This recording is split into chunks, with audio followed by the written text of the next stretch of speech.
Hello, everyone, and welcome to another episode of How to Do Drugs. I am your host, Alia Janine, and today I actually have a professional, a doctor on, Dr. David Clements. How are you, sir?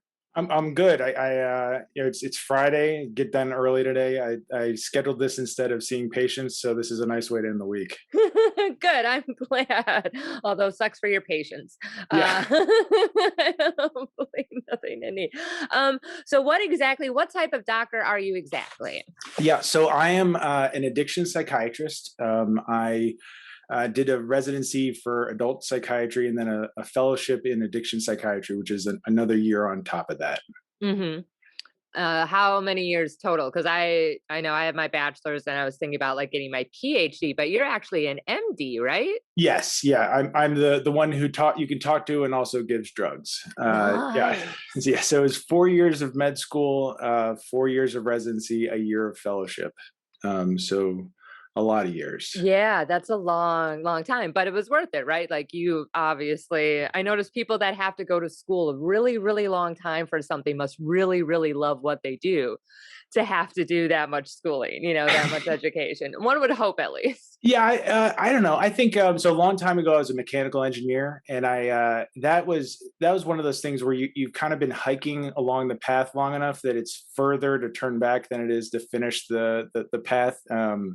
I think medicine is wonderful. It's a unique job to have to be able to help other people and do something that you love. But the system being what it is these days, and how challenging it can be sometimes to navigate. It's certainly not without its frustrations and challenges, and certainly always looking to marry rich. Yeah. That's the advice that I would give. I mean, that's kind of what I was always taught, or just like grew up to believe, you know what I mean? To be like, oh, you just find a husband. Like I have a bit where I'm like, I'm a 1950 housewife trapped in a whore's body, like that. I like feminism really fucked up a lot of things for some of us, I believe.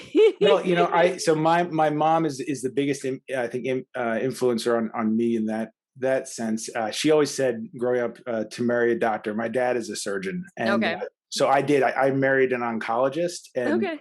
yeah, so I'm kind of winding down, getting ready to retire in a couple months. Yeah, that's the start cooking. Yeah, that's I kind of going the other direction with the feminism. So Yeah, no, I like a dude the what is it, that movie with Michael Keaton, Mr. Mom. yeah, I would love that. That's right now. Right now, we're raising two student loans. But as soon as they've Raising turned two. 18, yeah, and left the house, we're thinking about maybe having kids. So yeah, Okay. yeah, we'll see. After the student loans are out of the house. That's Yeah, so funny. Yeah. Thankfully I don't have those. That was one thing, sex work helped me out with, was not having student loans. Obviously not everyone, wants to go and do that to pay off bills, but it was a perk of the job for sure. there's that moment where you realize you don't have the abs for it, and you're like, okay, I'm just gonna go with FAFSA. Yeah, the V abs escaped me, so Yeah. yeah, so So what made you get into addiction psychology, like specifically? sure. So Psych. I used to be a mechanical engineer, and I patented a surgical tool when I was in grad school, and that's kind of how I got into medical school. Uh, and thought I wanted to be a surgeon. And then I've always been a bigger guy. I'm like 6'5", 6'6", and always played on really bad teams where I was the only large guy, like on the football team or the basketball team. And it struck me really quickly that psychiatry, and especially the kind of the world of addiction, was very, there weren't many people playing for that team at the time, and certainly still not many now. Mhm.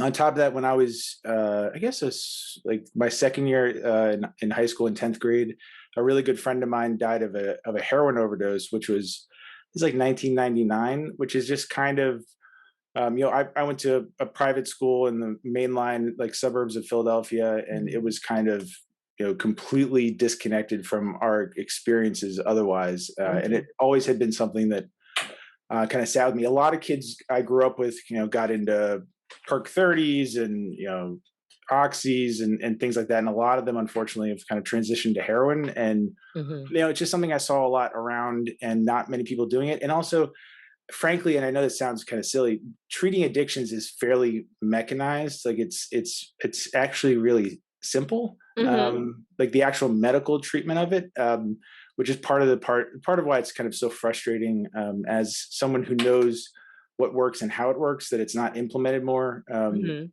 But yeah, so that's kind of how I got into it. It kind of makes sense to me, and I find it rewarding. And there's certainly not a whole lot of people doing it.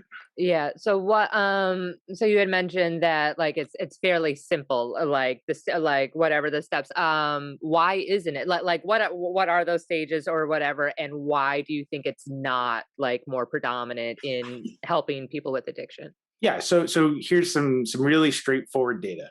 Um, Using abstinence-based treatment, I'll go through some substances that people abuse and have use disorders for, and I'll give you the abstinence-based and then the medication-based and the differences in the sobriety rate. So Okay.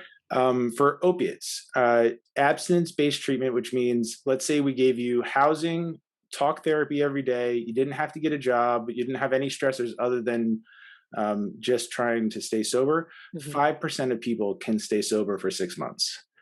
When you add a medication like Vivitrol, that goes up to 35%. When you add Suboxone, it goes to 55%. When you add methadone, it goes to 70%. When you add Sublocade, it goes to 87%. Unfortunately, about 11% of people who should be getting medications are getting medications. So it's a huge problem within a solution that we came up with years ago. I mean, methadone's Mhm. been around forever, Yeah. and for one reason or the other, and interestingly, especially opiate treatment, but addiction treatment or use disorder treatments in general, kind of Mhm. straddle social and medical kind of nuance, where there's people don't want methadone clinics in their backyard, or Yeah. there's certain stigma about being on certain medications, but my wife is a cancer doctor. She's if she had a chance to use a medication that had an 87% cure rate versus a 5% cure rate, it would be malpractice if She did it. and right now 9 out of 10 oncologists were ostensibly using the 5% one. It's just a silly problem to have. The same thing with alcohol. About 20% of Mhm. people can stay sober through abstinence. That doubles with Vivitrol. Mhm. Yeah, so some of the medical treatments are fairly straightforward. The therapy is a lot more kind of complex, but Yeah. at least most of what I do from a medication perspective is fairly easy, relatively speaking. It's not brain surgery. Yeah. Do you think a lot of the reason why like certain medications aren't like more implemented is because of mainly just like social stigmas and like just the culture around drugs and like recovery, like drug addicts? Well, I think what it is I think there's two parts to it. One is there's a lot of kind of social stigma on from different kind of subgroups. So from a general population perspective, there's still a lot of morality in addiction, where people think that there's something wrong with a person because they can't stop doing behavior like using a substance. Mhm. There's stigma in the community of people attempting to gain sobriety, where unfortunately, doctors who've treated addictions, because of the huge demand, some of them have been kind of nefarious or had alternate goals. Most of them were making money, so that there's a stigma in terms of getting treatment. The current kind of reimbursement, the way that people get paid from insurances, a lot of them, the rates that they give for different codes that Mhm. are kind of connected to different services really don't reflect what the standard of care should be. One of the most profitable things you can do is open an intensive outpatient clinic. You don't need a psychiatrist. You don't need to give Mhm. medications. You're doing group therapy, and the qualifications of the participants don't necessarily have to be at any particular level. Mhm. One would argue that some people would do better with access to medications, and less frequent appointments. There's also a lot of stigma where people on parole have to have urine drug screens every couple days. They have to Mhm. get letters signed by AA meetings and NA meetings, and then on top of all this, a lot of people who struggle with addiction also struggle with a lot of social and personal issues, whether psychological, actual diagnosable diseases, or things as you know complex but straightforward as homelessness and poverty. Mhm. So yeah, there's certainly a lot going on. Yeah. It is, because I've had one of my buddies on, and he's from the United States, but he moved to Amsterdam, and there, drug use is legal for the most part, and everything is government regulated. He told me that, like, if you buy, let's say, like ecstasy or Molly or whatever you want to call it, you can actually like send some of it into the government. They'll test it to let you know what it is. They have methadone, like it's very socially like more acceptable. It's not hidden, like they don't hide sex work, and so it is a lot of it. Do you think any of that really has to do with, like, obviously money, and the whole like medical infrastructure of the United States is just trash, especially like after just having cancer and like dealing with insurances and like how much I still have to pay and all this other stuff. It's really crazy.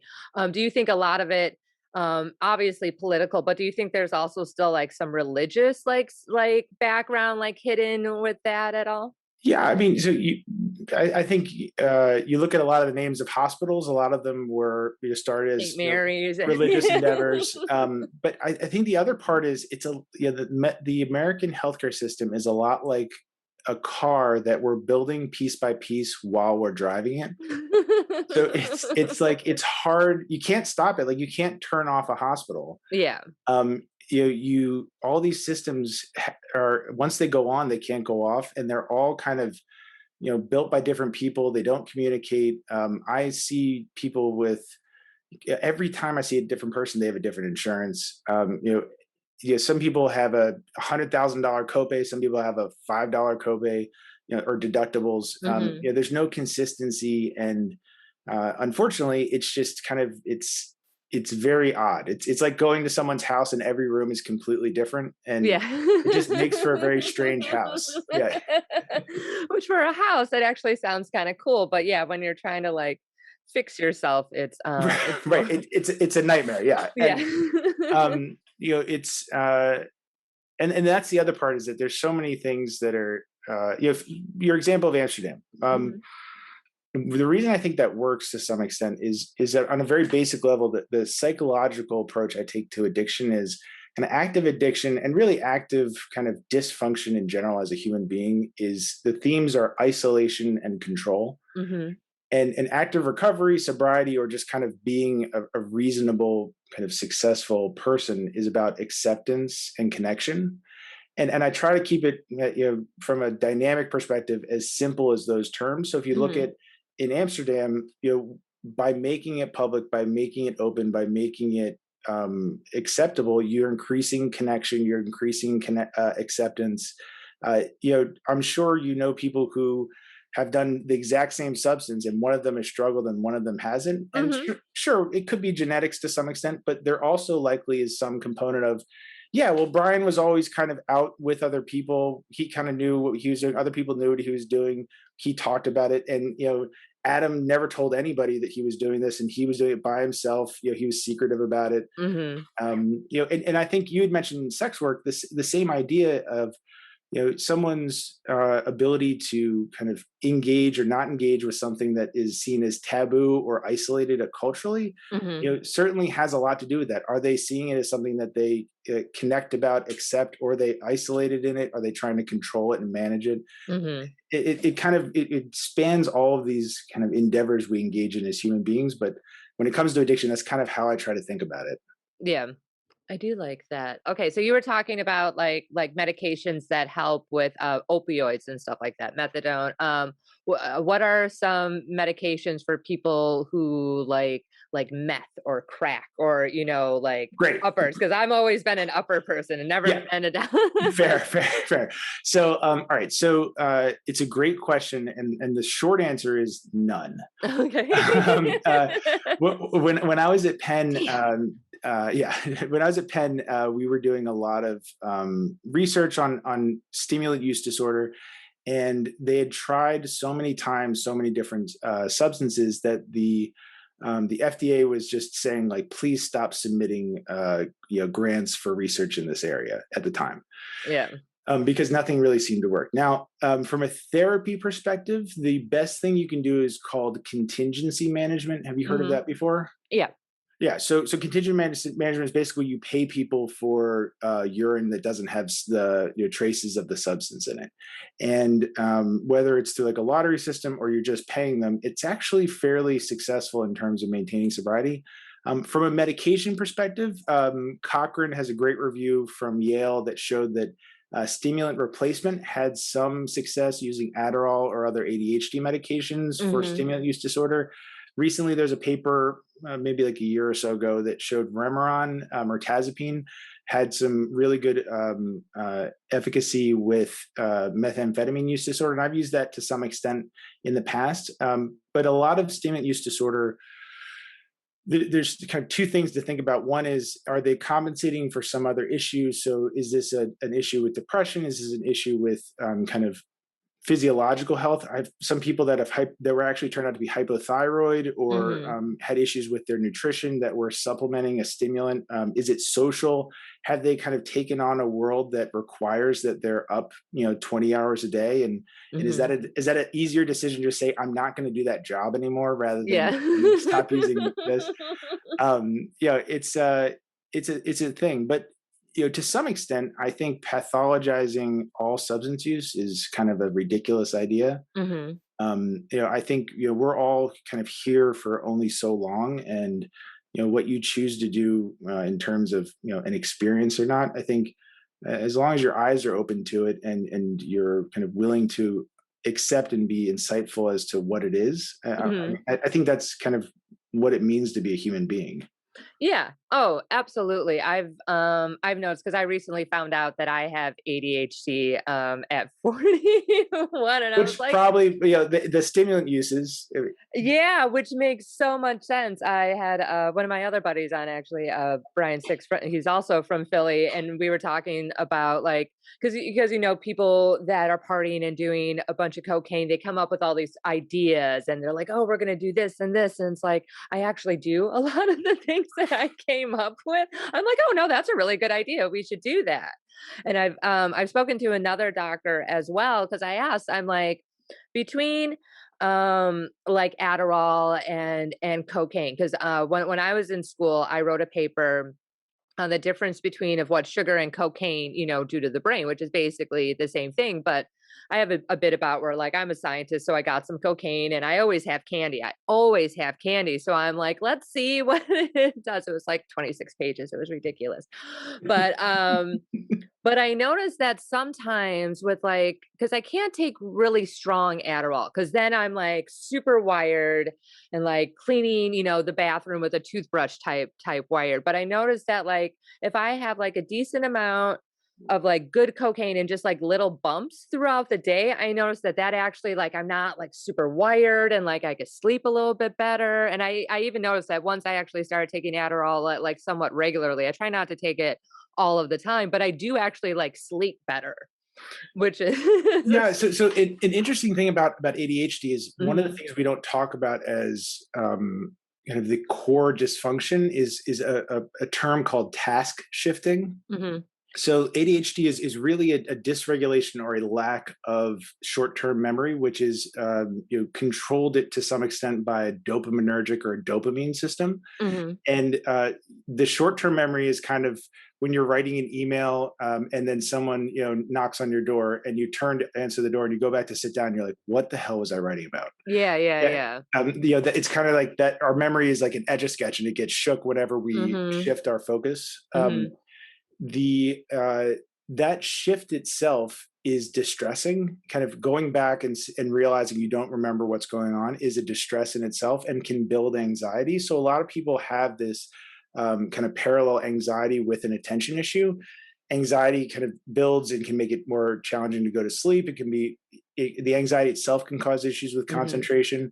A lot of people phase out of ADHD from the ages of 18 to 19 to in their early 20s, but Mhm. persisting ADHD symptoms managed kind of on a baseline level, it makes sense that it would be easier to do things like go to sleep or kind of obviously finish tasks, but a lot of that is the anxiety is kind of taken away.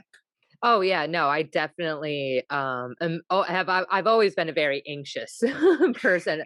Um just the way I was raised and stuff like that. And I have, I guess it's like a perpetual fight or flight syndrome where I'm just always like afraid someone's going to kill me for some reason. Now it's definitely has calmed down a lot. As PTSD, was physically abused by my stepmother, Mm. um, a lot. So that I think has something to do with it. And I was thinking about like once I like found out that I did have ADHD, I thought about like how, because I was always a good student, with school and stuff like that, but I had to be, because if I didn't, I would get in a lot of trouble, especially like in middle school. I always had to have like a minimum of a 3.0. Otherwise, like I would get in a lot of trouble sometimes, physically beat. So I'm like, oh, fear helped with a lot of, like, unfortunately. So I think that also may have had just been like ingrained in me. It's like, oh, if I don't get something done, something bad is going to happen to me. So that like would help me like focus on things, I guess.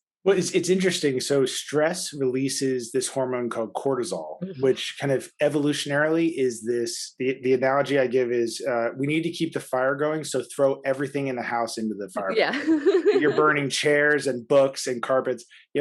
Cortisol breaks down muscle, bone, fibrous Hmm. tissue, cardiac tissue, just to make glucose to kind of increase our energy supply. Hmm.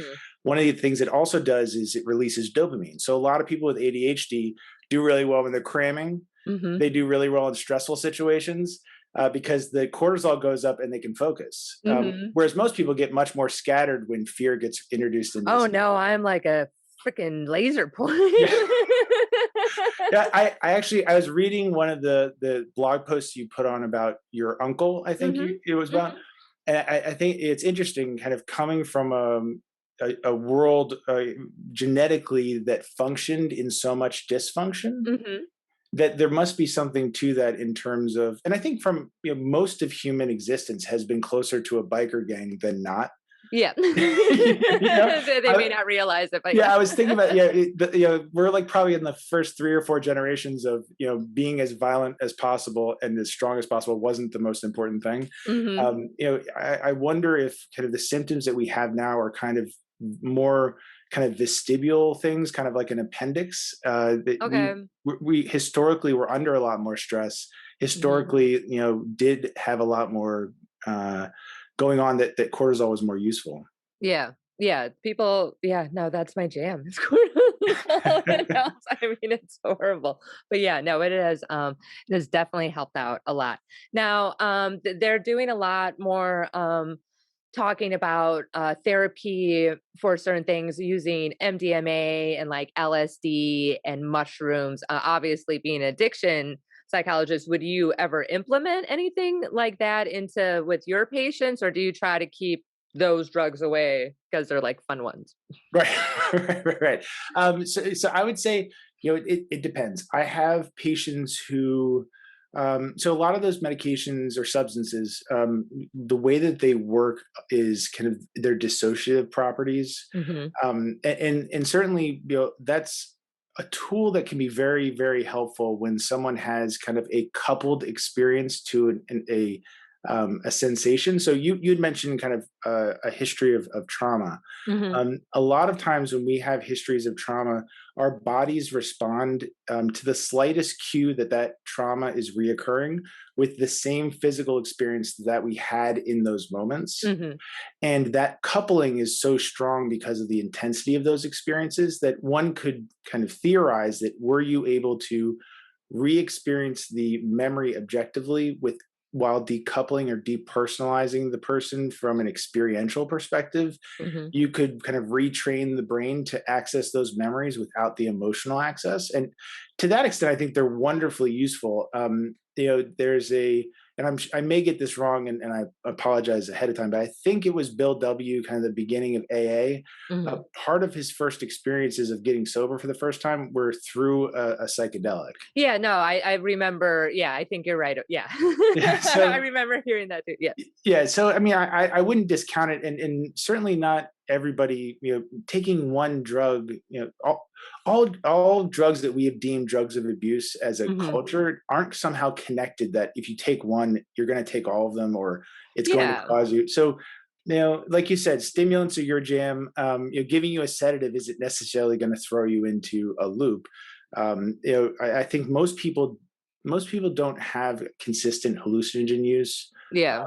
at least not in not I where was I like, well. I guess yeah, I guess there's like the hippie trail, kind of the rainbow trail going up and down the Appalachians. That's a different thing, but Yeah, yeah, yeah. yeah, but I think using it as a tool. I've used ketamine before with patients with Mhm. some success for Mhm. treatment-resistant depression, Mhm. and certainly the studies are interesting. The most recent one comparing mushrooms or psilocybin to antidepressants was a little bit of a misrepresentation. I don't know if you saw the study just came out that stated that microdosing of psilocybin compared to Zoloft use showed similar results at 6 weeks. Mhm. The problem was the dosages they used for the Zoloft were 50 milligrams, which is sub-therapeutic, and six Okay. weeks is actually sooner than you're supposed to get a response for Zoloft, which is 6 to 8 weeks. Okay. So it's kind of like they're like, hey, let's, and there's also I think only 36 patients, which Oh, yeah. yeah. So hopefully they do more, and I think part of the reason they're not able to do research on it, the same reason Mhm. we don't do research on gun violence, is we have these social kind of pressures that are more political than they are common sense. Yeah, unfortunately, yeah, a lot of politics get into that. I've never taken any antidepressants. I was always afraid because like my mother, like she has to take them now for the rest of her life. She cannot not take them, and I'm like, I don't. It's so funny. I'm like, I don't want to have to take pills for the rest of my life, Right. kind of thing. I've taken Zyban to help me quit smoking, like the 5 times I did quit smoking for about a year, and it's always about like the 8th or 9th month mark. Because you take the Zyban, I think it's for like 3 months, and then it helped out tremendously with like the cravings in my brain, basically, like, breaking that habit, that the pattern of smoking, like that really helped. But it was around like the 8th or 9th month mark. I like go out, have a couple of drinks. I'm like, I can have just one. and Right. then and then I'm a smoker again. I'm like, oh, I wonder maybe if it would help, like if I would take it longer. I know they try to give me Wellbutrin once, Wellbutrin, because I'm also very suicidal. I could jump off a building at any given time. Kidding, kind of. But like Wellbutrin actually made me like really like sad, where I was like, I really want to do this. I was like, no, so no Wellbutrin. I always thought that was strange that some antidepressants actually make you more suicidal than you kind of already are. But I noticed that when I microdose with mushrooms, especially, this past summer, like that actually helped, like cleared up like a lot of like crap that I was going through, emotional stuff. Like I worked out a bunch of stuff years ago, but there's obviously still some stuff that I just don't know is if ever will kind of go away. And it's just a matter of like how I respond to things now. Yeah, it's again, I hear that all the time, kind of people being started on antidepressant and having a really dangerous and distressing response to it. And Hmm. um it's tough because sometimes people see a doctor and they don't see them again for 6 months, Yeah. and they're like, what am Hmm. I supposed to do on this? So to hear that you had a better response with the microdosing, again, maybe not, I don't, we're not doing a session or anything here, but Yeah. I would say that, but I would say that, that certainly speaks to that kind of dissociation, that disconnection. And Hmm. if anxiety is a big driver of your distress in general, Hmm. and I mean, kind of anybody's distress, kind of having a dissociation from a kind of an anxiety vis-a-vis a trauma is a Hmm. wonderful relief, I think. It really is. It really was. Yes, absolutely. I love that. So what are some of like, because obviously every person is different, and even if they're on like the same type, addicted to the same types of substances, obviously you need different programs for different people. What do you find works the best for let's say like an alcoholic, like because I know that they have like that medication that makes people really sick if they drink or something like that. I wish they had that for nicotine. God, I wish they had that for So the medication's antabuse or disulfiram. nicotine. Okay. Interesting fact about disulfiram: it was approved by the FDA in 1952, I think, which was 2 years before you actually had to prove that drugs worked. You just had to prove they didn't kill people. Oh Jesus. Yeah. Unfortunately, from a research perspective, anti-abuse doesn't technically work. Okay, It's no better than placebo over time because people stop taking it.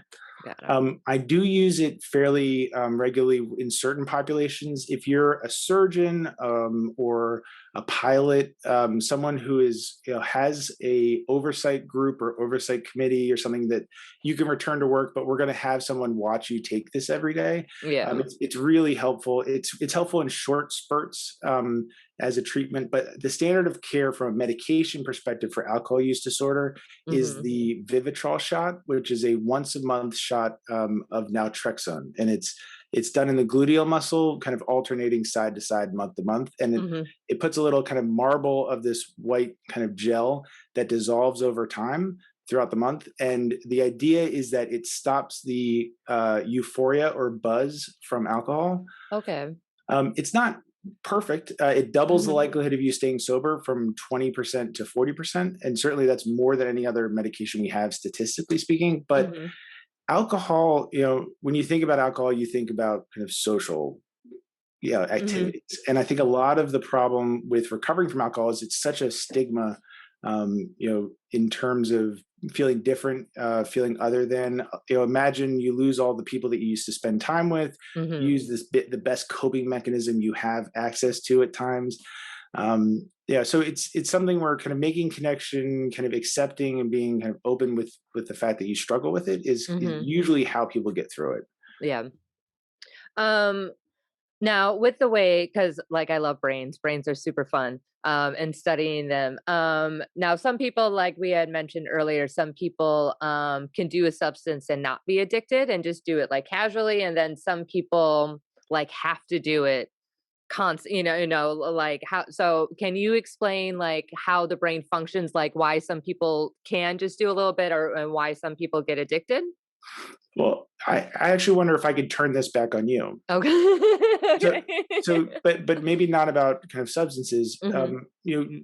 In terms of and by the way, I would say the first time I heard you was on the Artie Quitter podcast. Oh, okay. Yeah, Artie I'm a Lang. huge Artie Lang fan, I love Artie. and then I actually found out there was a tweet like 2 weeks ago where someone was like, "I just Googled you and found out what you did before comedy." Do you remember Yeah. that? Yeah, yeah, yeah. I remember laughing. So I was like, that happened to me. It was like 3 months after I heard on Art Quitter podcast. Cause I was like, oh, did she ever come to Philadelphia? And I Googled you and I was like, this can't be me.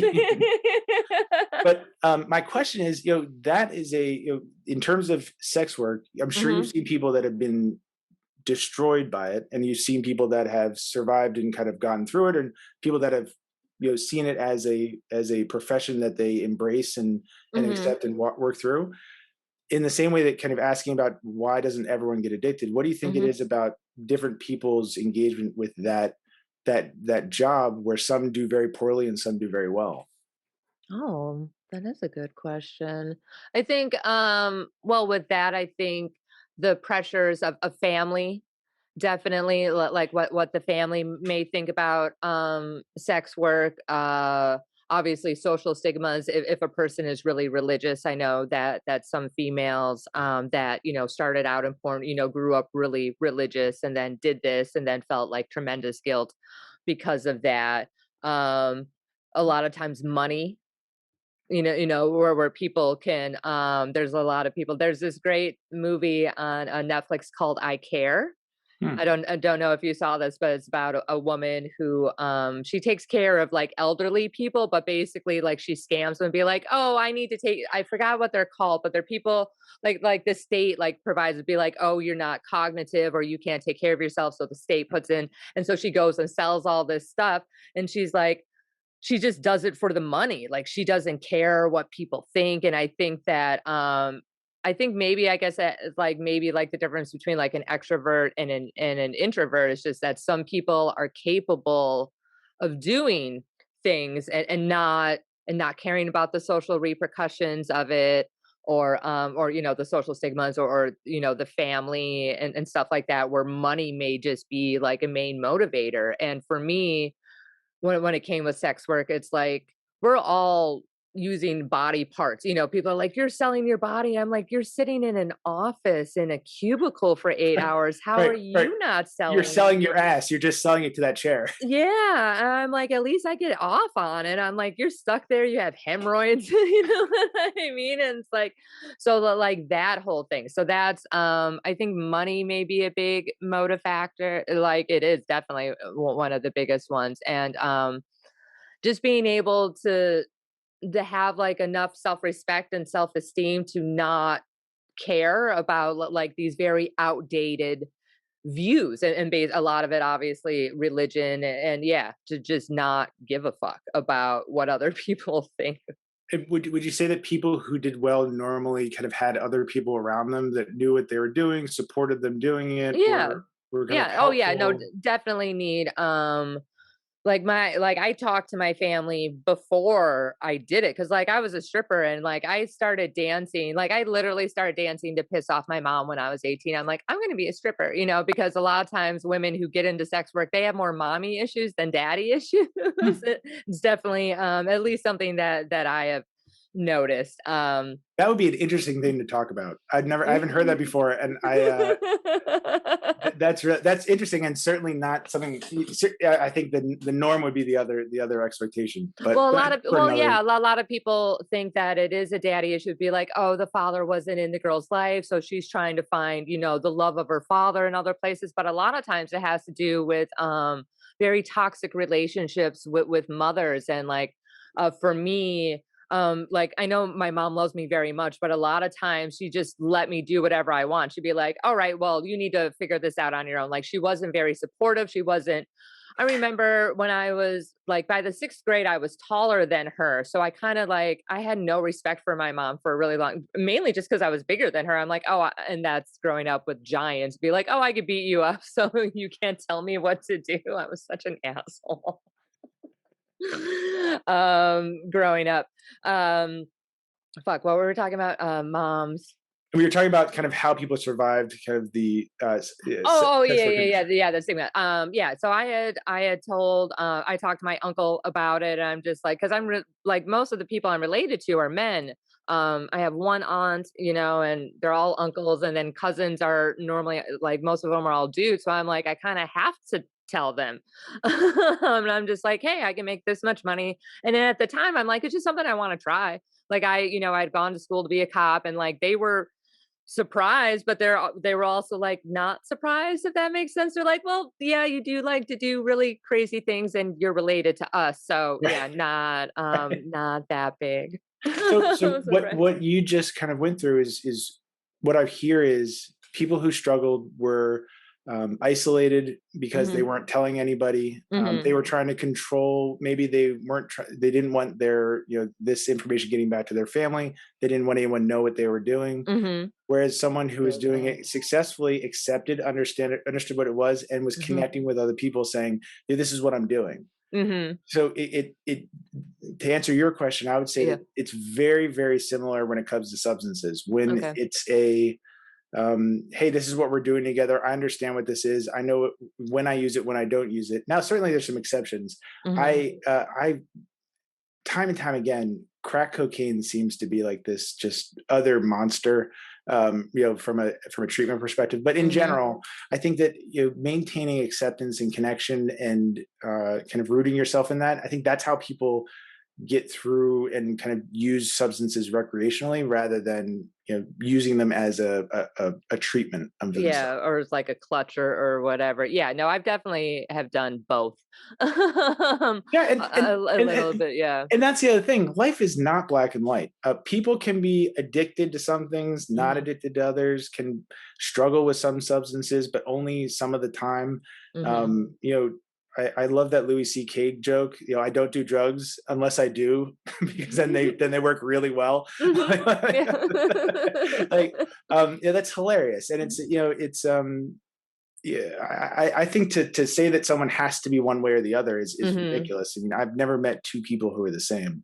Yeah, and that is unfortunately with a lot of people who don't use, and you know may have never used. They're like, oh, you're either a drug user or you're not a drug user. Like there's no in between. It's like, well, no, you know, sometimes, but now, and especially that I'm older, I'm like. there are times, if I do get like really depressed where I'm like, oh, I'm gonna go get wasted or, buy this. I'm like, no, that's actually a bad idea.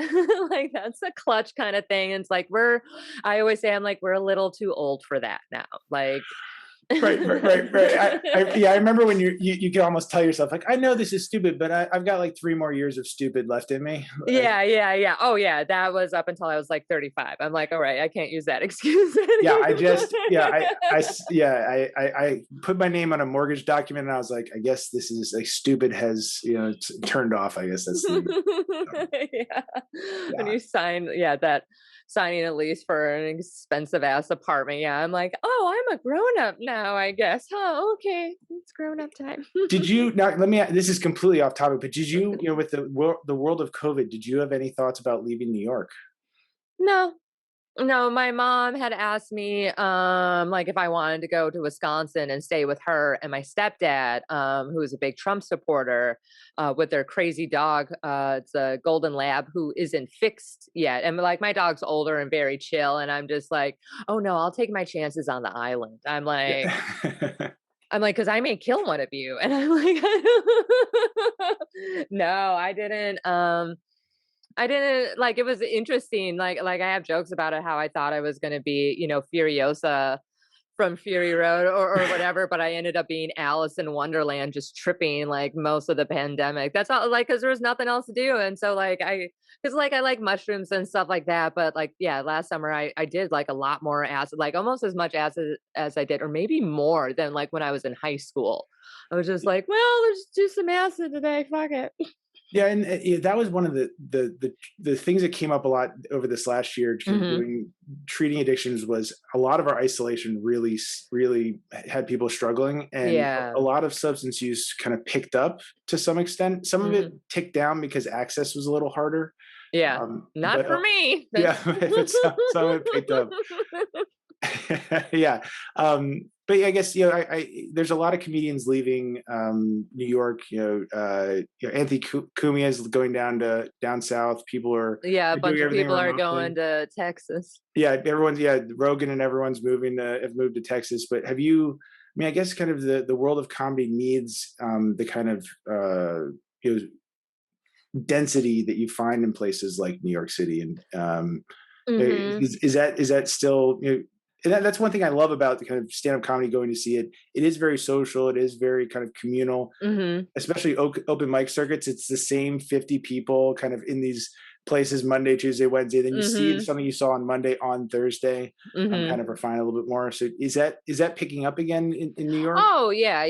I guess they said by July everything will be 100% open. Right now I think we're at like over 50%, maybe 75. But yeah, people are out doing shows and stuff like that. Yeah, I think a lot of people are moving to Texas. It was funny because this dude tweeted me and he's like, "Are you moving to Austin?" I'm like, "Why the fuck would you?" I'm like, "That's such a strange question to ask." I'm also just an asshole on Twitter, just in general. And he's like, "Well, everyone else is moving down here." I'm like, "No one's moving down there now. Everyone's moving down there." I'm like, "God damn it, everyone's moving down to Texas." I think maybe it also has to do with just the type of comedy, like comedians and stuff are certain people are getting canceled and attacked for certain types of jokes and stuff like that. There was this big thing with Tony Hinchcliffe, Yeah, I saw um that. where it was like it's always this thing where it's like, okay, well, we have this one small part of the whole thing, where it was a whole night of stuff. And then Ari Shafir, he had posted the Ping's whole set and then Tony's whole set. And Tony is like, he's never not been Tony. Right. That's the type of comedy he's done. He is known for exactly that type of stuff. And I guess the comic on before him, he was going on something about like Asian heritage month and blah blah blah. And so of course a roast comic is literally going to come up. I mean, granted, it was very I'm probably going to get shit for this, but it was like shit. It was like 1930s. I'm like, really, dude? I'm like, someone of your caliber probably could have came up with a little bit better um than that. And yeah, it was like there's a difference between telling racist jokes and like actually being a racist. Well, and I, I I didn't think we would go into this. This is such an interesting topic because you know uh, there's so much written from an analysis perspective on Mhm. humor. So humor is this very mature coping mechanism. Mhm. It's thought of as kind of one of the more like one of the highest ways that we cope with distress as human beings. And Mhm. the idea dynamically is you take a topic or an understanding and you walk someone through it, but then you turn the outcome at the end. And Mhm. the idea of turning the outcome is you force the person to re-engage with the reality of the topic Mhm. by giving them a disparate ending to the topic. Mhm. So it's a way of engaging with something that normally we're so distressed by, and maybe compartmentalize or Mhm. ignore or tolerate and just say we're powerless about it. Mhm. Um, and in that way, humor itself is a way that we can engage with these topics. We wouldn't need humor if racism wasn't an issue. Mhm. So doing racial humor in a way is more about kind of giving someone an opportunity to engage in the issue again, Mhm. and see it and understand. Oh yeah, this is something that's going on. It's funny because you're telling me kind of this. Exactly what is happening. Yeah. Right. And at the end, you flip it on its head so that I have to think about, oh, yeah, no, compare that to the reality I was expecting. And this disparate ending is what makes me laugh. Mhm. So to say that people shouldn't be doing certain types of humor is just like saying we shouldn't be talking about horrible things in general. Yeah. Not talking about them doesn't mean they didn't happen. Yeah, and then, like, putting them away, like, yeah, it does isn't gonna make them go away. One of my favorite examples of this is that I had a joke, I still do it every once in a while, about how, like, I'm not afraid to die, and I think I know how I'm gonna go. It's either by, breast or lung cancer. It's just up in this general area, and this woman, like, after the shows in Fresno, California, like, she comes up to me and she shows me her scars, because she had breast cancer, and she's like, "You shouldn't joke about that, blah, blah, blah." I'm like, "Okay, well, what about the lung cancer?" She's like, "Oh, I don't care about And by the way, that." It's like, and "Oh." by the way, do you know what makes that a funny? What I see is the reason that that's a funny joke. Mhm, So I think the understanding is most people look at a woman with large breasts and mhm, they say, "There's the value that I see at this person objectively." mhm. From my short encounter with this person is the value I'm assigning to her is proportionally, directly related to the size of her breasts. Yes. And then for you to say the thing that's going to kill me is the thing that most of you look at first as the most valuable part of me, Mhm, is here's the reality I have to look at, and then I mhm. flip at the end. Yeah. That should be, and that the woman then hears breast cancer and I have to come up and show you my breast cancer Mhm.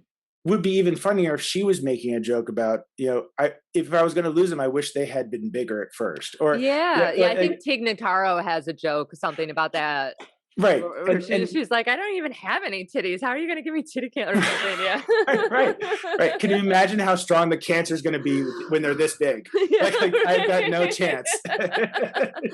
Yeah, I have, and I wrote about it, and, like, I have read about it, that a lot of times when people are really hurt or offended by a joke, it's like, "Oh, you haven't healed from this Right, particular thing." And obviously, and in this particular blog, I talk about, like, how, systemic sexism and racism is something hard to heal from. But at the same time, like, when people see that you're so offended and clenched up about it, it's gonna make it worse. Like, you need to just be like, all right, well, this is the way it is. And if you like, it's taking back your power. It's not like how women have taken the word bitch back, and cunt, and like all these words that were so degrading, and be like, no, now she's my, like, now we empower it. So it's like, I feel that with a lot of that type of stuff, it's like, you need to give your power back to yourself, like, by being clenched up and being like offended, like, it's taking your power away.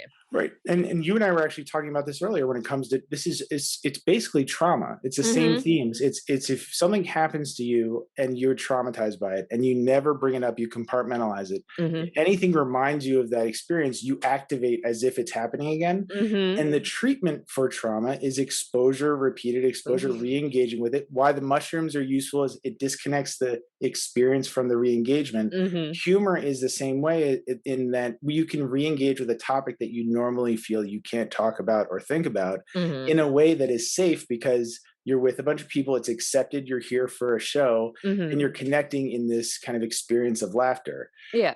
It sounds like the woman, like you said, is probably still reeling from just the reminder triggers Mhm. this emotional component. And Mhm. it's like, hey, we're not at your oncologist's office. Yeah. Like, you're alive. You're right, buying me drinks. right. Like, you just flashed me in front of the entire, like, can we Oh talk no, about no, that? she took me around to the back, in the bathroom. She's like, "This is why you shouldn't joke about stuff like that." I'm like, "That's exactly why I should joke about stuff Right. like that." Or even better, this is why you should joke about stuff like this. Yeah, like, you made it, bitch. Like, you're still, yeah, I tried to break it down to her. She's like, and she started crying a little bit. I'm like, "Okay." I gave her a hug. I'm like, "Oh, you ain't ready yet." I'm like, "Okay, you Yeah. can't." I'm like, "She's not paying me for a therapy session." Right. Like, pulling out I've got Squarespace. Do you have a card? I can Yeah, just I'm swipe this on the. like, help you out with that. Yeah, people do, I think, especially like, there's also been studies where people who laugh, who tend to like darker humor, have experienced more things as well. And I'm like, and even when I went to school to be a cop, and in certain classes and stuff that like that. And my mom being a registered nurse, she's like, we're exposed to more, and we're going to have our jokes are going to be not meant for civilian ears. You know Right. what I mean? Like, a cop may be like, two cops may be joking about a murder because that is how they're dealing with it and trying to, work it through. And like, all of a sudden, the son of the, victim or whatever hears, that's horrible. Like, you don't want that, but it's like, this is how they're working through. Yeah. Yeah, It's it interesting. is interesting. Yeah, doors close when you're in residency. And I think probably less so. Hope maybe. I mean, I don't know. I'm not in the hospital right now. I work in Hmm. my own office out here in the middle of nowhere. But you're right. You tell jokes to cope, and you tell jokes to re-engage. And would you really want to be telling those jokes, in front of a cross section of everyone else in the hospital? Probably not. But Yeah. is it something you need to survive? Absolutely. Hmm. And you see that with different comedians. I mean, based on their life experiences, you know, it, Louis J. Gomez, I definitely put the J in. I'm a huge Legion of Skanks fan. Okay, good. I absolutely love. Yeah, so Yeah, you put the J in. Oh my God, good. yeah, yeah. I saw Big J Ogerson when I was like 14 at the Laugh House in Philadelphia, and I was Okay. like, "Hey, you look exactly like me. Like, this is awesome." Didn't get any of the jokes, didn't get any of it. I snuck in, but I was like, "There's a dude up there." Yeah, but yeah, I love them. But he's had such crazy things happen to him in his Mhm, life, and it makes sense that his kind of target of humor, at least the topics that he goes to, also very, like you yeah. said, maybe a little bit more darker and aggressive. And I think certainly a lot of times when you come on you're on the YouTube kind of autoplay kind of list when you click. Mhm. Sometimes I'm typing and I hear it, and I'm like, Jesus Christ! And I'm like, oh yeah, no, okay, that's Be right. like, "That I makes was sense." yeah, yeah, Be like, "Oh, that's so and so. No, they went through some things, so yeah, that makes yeah, perfect sense." Yeah. yeah, Well, that's exactly. the thing too, is that a lot of people don't take in, people's life experiences and stuff like that, and people are just right away to cancel it. And I mean, and same with certain like drug addictions too. You hear someone who's like addicted to heroin, but they're getting clean. But someone was an alcoholic and they're clean. They may go more towards the alcoholic than the heroin addict just because of heroin. Oh, it's so, even though they may be the better candidate, because alcoholics like drinking mouthwash in the bathroom or something. It's a great and it's a great point. It's we have all these assumptions we make about somebody because of these kind of points of information. And Hmm. you're right. Someone who look, we have medication for opiate use disorder. We could get everybody on opiate use disorder sober easier than almost any other substance. Hmm. But because of the moral stigma of opiate use and the way we've used it, historically, when it was first made illegal in 1914, I think it was the Harrison Act. Hmm. The reason we did it was because we were losing a bunch of money to the English selling opium to China, and we just won the Spanish-American War. So we said you can't treat opiate use disorder anymore. You can't opiates in general are illegal. We're making all these drugs illegal, basically, Hmm. so we can make a bunch more money. Yeah. And we don't want these other guys making more money. Yeah. It's always been about money. But meanwhile, even treating cigarettes, the abstinence rate of cigarette sobriety is 0.5%. Yeah. Whereas there's a medication that can get 87% of people who struggle with opiates sober. Yeah. And it's like the reason we don't want to help these people is because we stigmatize them because of these assumptions we make. Just like when we see somebody, we think we know who they are, Hmm. whether they deserve help or not.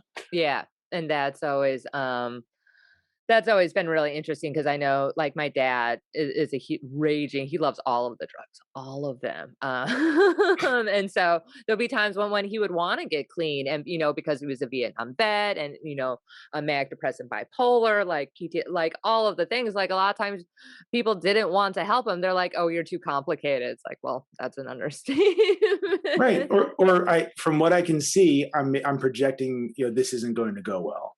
Yeah. Which is kind of the same as like when you see a really good looking comedian, you're like, there's no way you're funny. like nothing has happened to you. Yeah, yeah. There's certain people where you're like, oh, you lived a very privileged Yeah. life. There are some very attractive people who are funny because they have been through some things. I mean, that's honestly one of the reasons why I dress super down when I go on stage. Like, I always make sure I have my glasses on and stuff like that. Like, I try. Cleavage is a big factor. I can't have cleavage. I could wear shorts, but cleavage showing, and then nothing comes out, like they don't hear anything that comes out of my mouth. So it is it's a very interesting thing. Well, thank you so much for coming on. This was an amazing conversation, and very educational, maybe even part of a therapy session. I may have to Venmo you some money. Where can people, like, do you want people to find you online? I know you're on Twitter and stuff. You tweet me all the time. Yeah. Yeah, it's fine. Okay. I have You're like, you don't want any more clients well, or no, patients? so I am full. I just get word of mouth right now. Okay. People can travel from all around the country and sometimes around the world to come and get treatment here with me. Nice. And I do some consulting. I just got a book deal, so I'm working on a book maybe in next summer. If that's a thing, who Yeah, yeah, knows? definitely have you on again and we could talk about the book. Absolutely, and Oh, promote that. and in general, well, yeah, and in general, anytime. This was so much fun, and like I said, a fan. Love comedy in general, and it was very easy to chat with you today. If you ever want me on again, at a drop of a hat, absolutely. Oh, well, thank you so much. All right. Well, you have a good day. I'll talk to you later. All right, see ya. Bye.